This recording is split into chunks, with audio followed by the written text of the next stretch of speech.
I've had my own experiences of being around a certain type of a certain group of men who exhibit groupthink. Hot tea. All right. So season 3 of Melyssa Ford's highly anticipated podcast, Hot and Bothered, premiered today with a banger episode. Guess who her first guest was? Guess how Melyssa Ford started her whole breakout season after the long break from the Joe Budden podcast? She started it with no other than Charlamagne the God. And here's Charlamagne and Melyssa talking about all of the toxic men's that she worked with in the past. I wonder who she's talking about. Make sure y'all like the video and subscribe. Let's get it. It's these 4 young black boys. I can't remember what the podcast is called right now, but I mean. Oh, you're talking about it starts with a J. Jamming or something like that? Yes. Yeah, they're from Chicago, I think. I love them. Mm-hmm. I love them because it's just, they take men and brosphere and red pillars to task. And their rhetoric is so respectful towards women, and they just have so much common sense for being so young. So I follow them. I follow Deontay Kyle. I definitely have an algorithm full of men that are allies to women. But I will also find myself in the comment section of certain things, and it's just. It's very polarizing, and it pulls you. And especially, I've had my own experiences of being around a certain type of a certain group of men who exhibit groupthink. Mm-hmm. And that groupthink tends to lean very misogynistically. So it has an effect on you, as somebody who's just kind of like absorbing it, simply just because I'm a woman and I'm the woman in the room kind of thing. It's just... I listen, are there fuck boys out here? Yes, but I still believe in the circle of trust of humans. And I believe that the shooting percentage when it comes to the circle of trust of humans is still very, very high in spite of all the bullshit. And what do I mean by that? We wake up every day, mm-hmm. every single one of us, and we trust that we not gonna go crazy. I don't know none of these people in this room, but one of these motherfuckers could go crazy and fuck up the whole day for everybody. You could go to freaking Dunkin' Donuts and order a coffee, and it's that one person in the back who might decide, I'm gonna put some fucking, arsenic. fentanyl or arsenal in her shit. Or you might get in the car with the Uber driver and that person decides to run off the road. My point is, we don't think about that type of stuff. Mm-hmm. You don't go into Dunkin' Donuts and think somebody's gonna put arson into your fucking drink. You don't order the Uber and jump in the car and think this person's gonna run me off the highway. You don't walk in rooms with perfect strangers and be like, okay, who's gonna be the person that shoots this shit up? So mm-hmm. there's a circle of trust that exists amongst humans.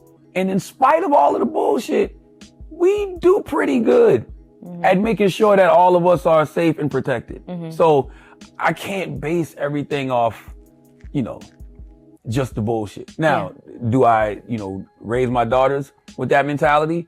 Yes, but I also let them know to be aware. Mm-hmm. Just like right now, I'm aware. I wouldn't walk in here with my own shooter mm-hmm. if I wasn't aware. You know what I'm saying? Now, once again, I think this is the part where a lot of people are thinking that Melyssa might be throwing shots at the Joe Budden podcast. Listen to this part one more time. I've had my own experiences of being around a certain type of a certain group of men who exhibit groupthink. Mm-hmm. And that groupthink tends to lean very misogynistically.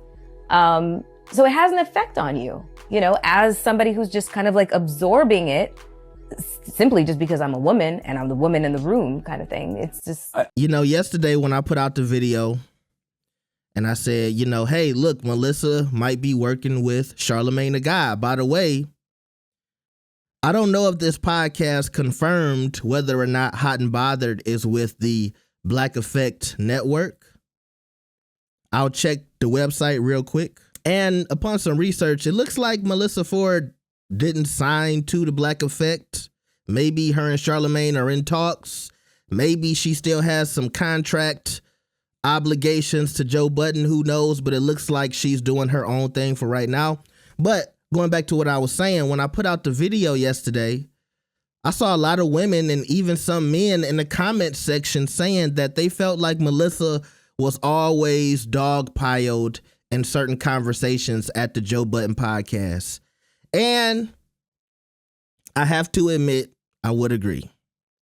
But do I think sometimes she was trying to get off a certain rhetoric and that the men in the room just didn't want to allow her to paint men in a certain light or a picture? Yes. So I do think it was times where, she was just trying to paint men a certain type of way and they weren't going for it. And I can understand them being upset by that, which even goes back to her little run-in with Cameron and the stuff she said about Cam. And it seemed like globally everybody said Melyssa was wrong for that. Okay, yes, that's true. But it was some times where they wouldn't let Melyssa get out a clear thought. It was some times where they thought Melyssa was going in a certain type of direction, so they did dogpile on her. It was some times where I could see her on camera and even listen in the audio and tell she was uncomfortable and that she didn't feel like she was in a space where she could give her opinions. And also over time, I feel like she kind of conformed to the room. And so she stopped saying certain things, or maybe she didn't expand as much on a topic because she didn't want to go back and forth with certain members of the pod. You have people saying because it was something going on with her and Ish started bullying her. You have some people saying that it was this thing between her and Queen's Flip, and Queen's Flip was really disrespectful to her, and so that might have made things awkward in the room. But overall, I would agree that, yeah, I don't think in her mind she was in the most loving, caring situation at the Joe Budden podcast. And people often talk about how they used to call her sister. And some people would say, it didn't look like a brother and sister relationship when they were listening or watching the pod. And I'll ask that to y'all. Let me know in the comments. Did it feel like they was brother and sister? Did it feel like they treated Melyssa like a sister? I would say sometimes, but not all the time. And look, Joe has had his situations in the past with females working at the Joe Budden Network. And I even remember Joe talking about certain courses that they had to take to make sure, they were treating women a certain type of way in the workplace. And I do feel like Joe has came a long way from the beginning of the podcast and how they handle things on the show.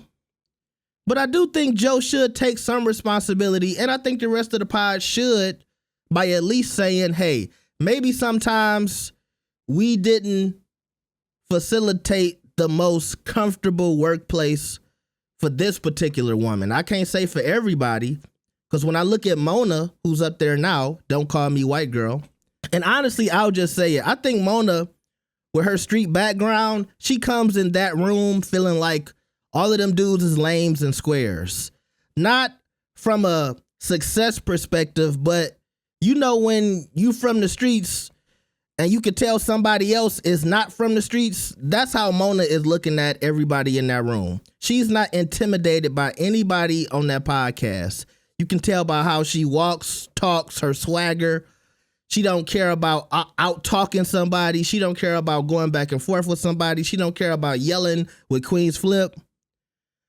And I don't think Melyssa was able to give that energy. And I think sometimes in a room full of men, unfortunately, that's the kind of energy you got to give. You got to give the tough girl act. The, girl who can hang out with the guys and go for a drink and drink beer and Coors Light. I don't know. You know what I mean? And I think that's the difference between Mona and Melyssa. So, Look, I'm wishing Melyssa the best, and I do agree with a lot of people in the comments when they said, look, it's just business. Does she owe Joe Budden any loyalty? Probably not. And also, if we want to say, oh, Melyssa is fake for working with Charlamagne, I have to go back and I got to think about Marissa, who was originally at the Joe Budden podcast. And it's a whole clip from Hot 97 where they checked Joe Budden because he just did some weird stuff and fired her. He didn't have a proper conversation about letting her go from the podcast. And a lot of people looked at Joe and was like, hold on, that's fake. This girl was on your platform sharing all of these stories that was helping the podcast go viral in the beginning. I'm not gonna lie, the first time I listened to the Joe Budden podcast, it was because all of the crazy stories that Marissa was talking about. She was talking about messing with celebrities and going to the hotel rooms and how they mistreated her and flying out and all this other stuff. And for me at that time, I was like, oh my God, here's a look into the industry. You know what I mean? And Joe provided that too, talking about his life. But here was a woman sharing all of the like gory details and how effed up this fly out culture is. And then for whatever reason, Joe just let her go without doing proper business or even showing like appreciation for what she brought to the podcast. Some people would say that he owed her some loyalty in that situation. And so, you know, I can't act like I haven't seen Joe do that in the past. And people still have an issue with how he let go of Rory and Mal. Me, I don't have an issue with it at all. I feel like Rory and Mal came to the podcast unprepared quite often, and a lot of the fans forget that. But I'm not going to act like they didn't add anything to the pod.